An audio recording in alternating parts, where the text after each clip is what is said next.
আপুনি সন্তান সম্ভৱ হলেও চিন্তা কৰাৰ প্ৰয়োজন নাই। তৃতীয়টো সন্তান জন্ম দিয়াৰ ক্ষেত্ৰতো কোনো বাধা নাই। তৃতীয়টো সন্তান জন্ম দিলে লাভ কৰিব উপহাৰ। সেই উপহাৰকো আপোনাক চৰকাৰে প্ৰদান কৰিব।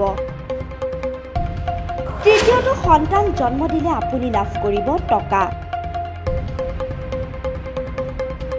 ল'ৰা সন্তান জন্ম হলে চৰকাৰে দিব 50,000 টকা। লগতে লাভ কৰিব এটা গৰু উপহাৰ। সন্তানটিৰ নামত মাতৃগৰাকীৰ হাতত গতাই দিয়া হ'ব ধন। এগৰাকী সাংসদৰ ডাঙৰ ঘোষণা। মাতৃসকলৰ বাবে এটা ডাঙৰ খবৰ। এতিয়াৰে পৰা তৃতীয়টো সন্তান জন্ম দিলে এগৰাকী মাতৃয়ে উপহাৰ লাভ কৰিব। লাভ কৰিব 50,000 টকা আৰু এটা গৰু। অৰ্থাৎ তৃতীয়টো সন্তানৰ বাবে লাভ কৰিব 50,000 টকাৰ আৰ্থিক সাহায্য। যদিহে সন্তানটি ল'ৰা হয় তেন্তে লাভ কৰিব 50,000 টকাৰ সৈতে এটা গৰু পোৱালিও। এই কথা ঘোষণা কৰিছে দেশৰ এগৰাকী সাংসদে।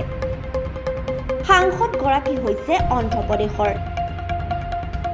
শেহতীয়াকৈ অন্ধ্ৰপ্ৰদেশৰ মুখ্যমন্ত্ৰী চন্দ্ৰবাবু নাইডুৱে শিশুৰ জন্ম হলে চৰকাৰৰ পৰা আৰ্থিক সাহায্য দিয়াৰ কথা কৈছিল। তদুপৰি বিভিন্ন উপহাৰ দিয়াৰ দৰে ব্যৱস্থা আৰম্ভ কৰাৰ কথাও কৈছিল। সেই কথাই যেন অনুসৰণ কৰিছে টিডিপিৰ সাংসদ আলপানা নাইডুৱে। বিজয়নগৰৰ সাংসদগৰাকীয়ে ঘোষণা কৰিছে তৃতীয়টো সন্তান জন্ম হলে লাভ কৰিব 50,000 টকা। যদি পুত্ৰ হয় তেন্তে প্ৰসূতিসকলক দিয়া হ'ব এটাকৈ গৰু উপহাৰ। এই নগদ আৰ্থিক সাহায্য তেওঁ চৰকাৰী পুঁজিৰ পৰা নহয়, দিব নিজৰ দৰমহাৰ পৰা। ইতিমধ্যে ছচিয়েল মিডিয়াত ভাইৰেল হৈ পৰিছে এই কথা। ছচিয়েল মিডিয়াত এই কথা ভাইৰেল হোৱাৰ পিছতেই টিডিপিৰ সদস্য আৰু সমৰ্থকসকলেও তেওঁৰ পোষ্টটো শ্বেয়াৰ কৰিছে। আনকি সাংসদগৰাকীক প্ৰশংসাও কৰিছে মুখ্যমন্ত্ৰী চন্দ্ৰবাবু নাইডুৱে।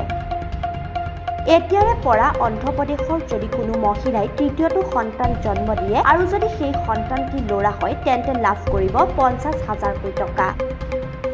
নিউজ ডেস্ক, টিভি সংবাদ।